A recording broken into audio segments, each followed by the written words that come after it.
da crise diplomática. Depois de Israel classificar o presidente Lula como persona não grata por conta das declarações em relação ao Holocausto e à guerra em Gaza, Lula mandou o embaixador em Tel Aviv voltar para o Brasil. Desde ontem, a tensão entre os dois países vem aumentando. Vamos ao vivo então com os nossos repórteres aqui no telão. Já estão comigo a Paula Deort, ao vivo de Tel Aviv, em Israel. Paula, bem-vinda e boa noite. Léo Hamawak, direto do Rio de Janeiro. E nosso Guilherme Bausa, ao vivo da capital federal, Brasília. Bem-vindos aos dois também. Boa tarde para vocês. Guilherme, já traz para a gente, por favor, como é que está toda a repercussão no Palácio do Planalto. O presidente Lula convocou uma reunião de emergência, durou mais de 2 horas, no Palácio da Alvorada. Então nós temos o Planalto, a Alvorada, Congresso Nacional. Diz pra gente aí como é que está a situação, por favor.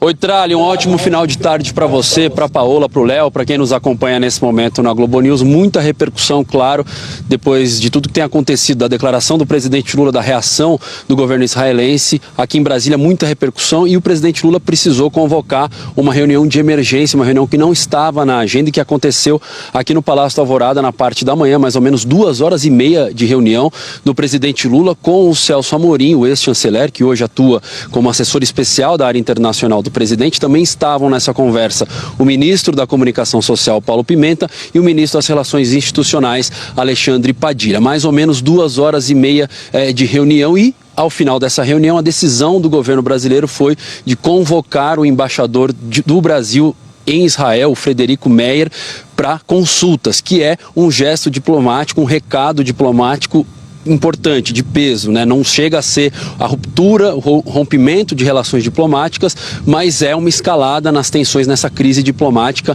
entre Israel e o governo brasileiro. Outra decisão que foi tomada foi a convocação do embaixador israelense aqui no Brasil, o Daniel Zanchyni, que vai se encontrar, já se encontrou na verdade, com o chanceler brasileiro Mauro Vieira, que não esteve nessa reunião mais cedo no Palácio da Alvorada, porque está ali tocando reuniões do G20 no Rio de Janeiro. A avaliação dos interlocutores, dos aliados do presidente Lula, é que a reação de Israel foi desproporcional. Primeiro, a história do Netanyahu, fazer uma postagem citando nominalmente Lula, dizendo que ele ultrapassou ali uma linha vermelha com a declaração dele, e depois a declaração de persona não grata. Então, a avaliação que já era uma reação desproporcional. Mas o que incomodou ainda mais o governo brasileiro foi o que aconteceu hoje, o fato de o embaixador brasileiro em Israel ter sido convocado ali pelo governo israelense, pelo chanceler israelense, para um encontro no Memorial do Holocausto. Então teve uma declaração ali, uma entrevista coletiva, um posicionamento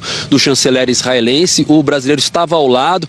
Esse posicionamento foi em hebraico, o brasileiro não entende o idioma hebraico, então uma situação muito constrangedora. Interlocutores do presidente avaliam que foi um circo, que foi uma situação muito humilhante. Sobre a declaração do presidente Lula, o que eu ouvi é que foi uma fala mal colocada. O presidente não se comunicou como deveria, não deveria ter feito nenhuma menção ao Holocausto, a Hitler, nada disso. Deveria dar uma mensagem dura sobre o que está acontecendo na faixa de Gaza, sem ter entrado nessa questão, nessa comparação com o Holocausto. Também ouvi que não foi algo planejado, que saiu ali durante essa entrevista coletiva, mas que expressa uma indignação, um incômodo do presidente Lula com o estado das coisas e com a inércia da comunidade internacional. Sobre o que vai acontecer a partir de agora, Trali, eu ouvi que há uma tendência, uma avaliação do governo brasileiro de que deve desescalar essa tensão, mas vai depender da resposta de Israel a esses últimos atos que foram tomados pelo governo brasileiro. Quem falou mais cedo foi o vice-presidente Geraldo Alckmin. A gente separou um trecho dessa entrevista. Vamos acompanhar.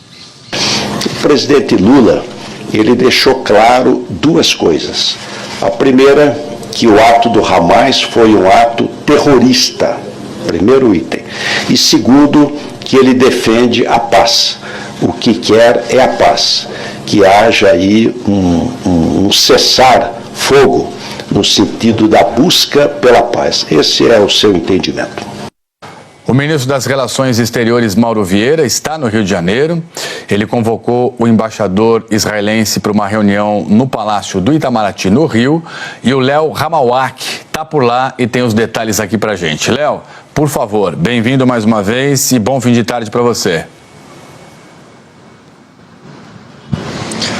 Oi, Trali, boa noite para você, para o Bausa, para a Paola, para todos ligados com a gente aqui na Globo News. Pois é, o ministro Mauro Vieira, ele está aqui no Rio de Janeiro para umas reuniões, né, do G20 que vão acontecer na quarta e na quinta-feira, e por conta de toda essa repercussão diplomática entre Israel e Brasil, ele veio despachar aqui no Palácio Itamaraty, que fica no centro do Rio de Janeiro. Ele participou de diversas reuniões, entre essas reuniões com o embaixador israelense, o Daniel Zonshine, né, que estava para comparecer aqui no Palácio Itamaraty, foi convocado para comparecer aqui ao Palácio para conversar com o ministro das Relações Exteriores. A Embaixada de Israel não tinha dado nenhum detalhe, se ele já estava aqui no Rio de Janeiro ou não. A gente confirmou com fontes que ele já está aqui no Rio de Janeiro por conta muito desse evento do G20, então ele vem conversar aqui com o Mauro Vieira. Além disso, né, o Frederico Meyer, que é o nosso embaixador brasileiro em Tel Aviv, deve embarcar para o Brasil amanhã, também vai conversar aqui com o Mauro Vieira para afinar as pontas soltas, né, o recado que vem lá de Israel. Então tem essas reuniões. O Mauro Vieira, que veio para o Rio de Janeiro para esse evento do G20 que vai acontecer nos dias 21 e 22, uma série de eventos, né, por conta do G20 que vai acontecer aqui no Rio de Janeiro, estava aqui para isso, teve que apagar esse incêndio e despachar, fazer reuniões aqui no Palácio do Itamaraty. A movimentação aqui não foi tão intensa, a gente viu, né, alguns carros oficiais entrando por aqui para participar dessa reunião. A gente, claro, está aqui de olho. Qualquer repercussão, qualquer fala, a gente volta a falar com vocês aqui, tá, Trali? Volto com você. Legal, Léo. Chama de volta aí qualquer novidade, por favor. A gente está aguardando aí algum retorno seu. Eu vou conversar agora também com a Paola De Orti, porque o embaixador do Brasil em Israel foi convocado, né, para o encontro com o ministro das Relações Exteriores israelense. Paola, mais uma vez bem-vinda, 5 horas na frente aí, portanto já passa de 11 horas da noite. A gente sabe que o embaixador do Brasil passou um tremendo constrangimento. Então traz pra gente os detalhes e como é que tudo isso também está reverberando por aí em Israel. Mais uma vez, boa noite. Boa noite, Trali, Léo, Guilherme. Trali, essa questão inteira sobre essa situação que aconteceu hoje, sobre essa quebra de protocolo, ela aconteceu em um lugar que é o Yad Vashem, o Museu do Holocausto, que hoje justamente é dirigido pelo Dani Dayan. E uma curiosidade aqui, Trali, Dani Dayan, ele já foi indicado para ser embaixador de Israel no Brasil. Isso aconteceu em 2015 e naquela época a nomeação dele foi recusada pela então presidente Dilma Rousseff. O que ela disse na época estaria recusando então essa nomeação, e uma das razões teria sido porque Dani Dayan era do movimento de colonos israelenses na Cisjordânia.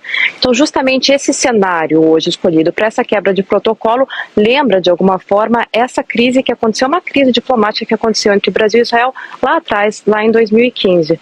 Agora, mesmo depois dessas declarações do Brasil de que vai chamar o embaixador do Brasil em Israel para consultas no Brasil e que vai chamar para reprimendas o embaixador israelense em Brasília, também no Ministério das Relações Exteriores no Brasil, mesmo assim o ministro das Relações Exteriores, Israel Katz, ele confirmou que Lula vai continuar sendo persona non grata até que o Brasil peça desculpas, disse que não vão ceder.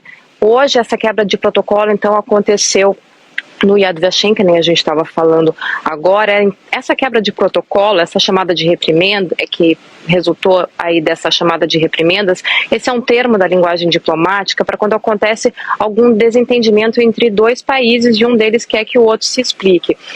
Alguns analistas aqui em Israel, inclusive, viram essa decisão de Katz de chamar o embaixador para essa reunião fora do protocolo como uma maneira aí do ministro das Relações Exteriores israelense falar direto com o público dele, que é a base de direita dele, falar então com o público doméstico, então uma mensagem muito mais relacionada à política israelense do que necessariamente uma atividade diplomática. Alguns analistas comentaram isso por aqui, inclusive o jornalista Nir Gontar, com quem eu falei hoje mais cedo.